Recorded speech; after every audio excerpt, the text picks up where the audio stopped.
Hey there! Today I'm showing you how to use keyframes and velocity, and they're used in a ton of ways, like when that text just popped out, or how I started from back there first and then came back in, like that. And that's just a little taste of what we can do. Let's get into it.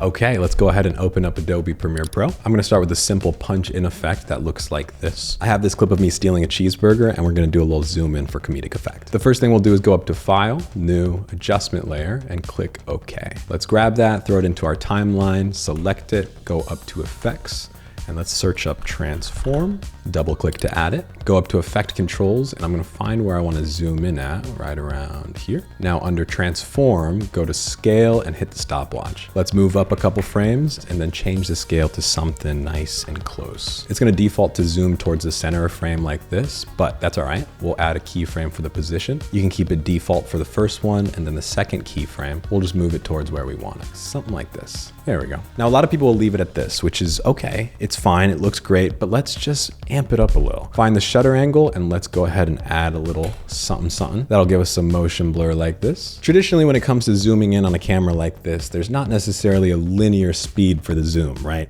Our hands change the velocity, and also there's no stoppage point. There's a little bit of wiggle. So to mimic that a little bit, we're gonna do a couple things. Let's move up a couple frames and then zoom out just a hair. And now it'll have a little bounce to it like this. All of these keyframes are linear, which means they go from point A to point B, no change of speed. But you can right click on them, go to temporal interpolation, and change the velocity. To see what that does, let's go over to the drop down menu of scale and position, and now we can really see the velocity here. If we were to use ease in, for example, look how that graph changes. The speed is the fastest in the very beginning, which is why that ramp is higher, and then it slows down towards the end. If you look at the velocity here, you can actually see it go down as the frames go by. So yeah, feel free to mess around with that, see what feels right for you. You can actually click and drag within here as well to change the points. And here is our finished product. Next thing I'll show you how to do is zoom between two different clips. In these two shots, I'm doing the same exact action, but the camera is in a different position for each one. We'll do the same thing as before, add a new adjustment layer and throw that into the timeline. Add the transform effect. I'm gonna take this adjustment layer and shorten it to the first clip length. Near the end of that first video, let's add a keyframe for scale,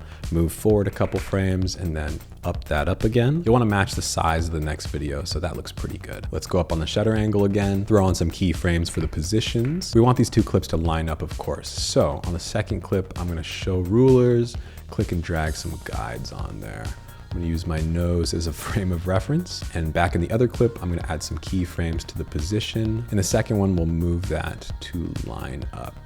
And that looks pretty good. I'll move these keyframes forward so that last one actually hides itself, and now we're really cooking. So what's different about this effect versus the punch in is we're gonna add an adjustment layer to the second clip. Here we'll keyframe the scale to start from 100, go up to, maybe punch into like 125, and then 2 frames forward again, reset it. And now we'll kind of have that jiggle effect. And once again, if you're feeling spicy, you can change that velocity. I should also mention that I recorded all these videos in 4K just so I had a little more wiggle room when it came to animating the scale. A big reason I like to use adjustment layers versus just adding the transform effect on the videos themselves is I can copy and paste that adjustment layer wherever I want. So even for this video, I have another camera position even closer, and all I had to do was just tweak those position keys a little bit. Even for this test shot, I just copied those layers over and had very minimal edits. All right, so this last effect I'm gonna show you is used so often on every social media video, and it's the use of subtitles like these that just do a little jump at you. But let me show you how to do it from start to finish with an example clip for subtitles. This is the example clip for subtitles. So Premiere has a really phenomenal auto caption feature. If you go to text, transcript, and click transcribe, it'll go ahead and automate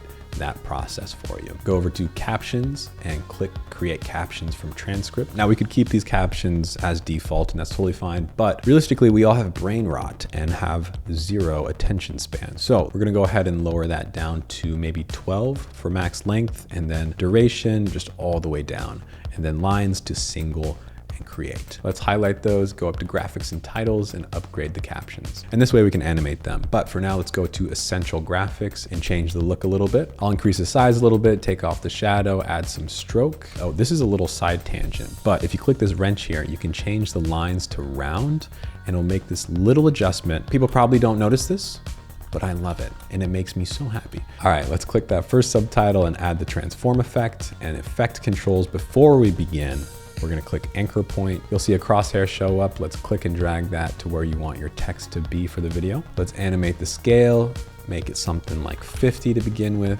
up a couple frames, bump it up, another frame forward, and back down.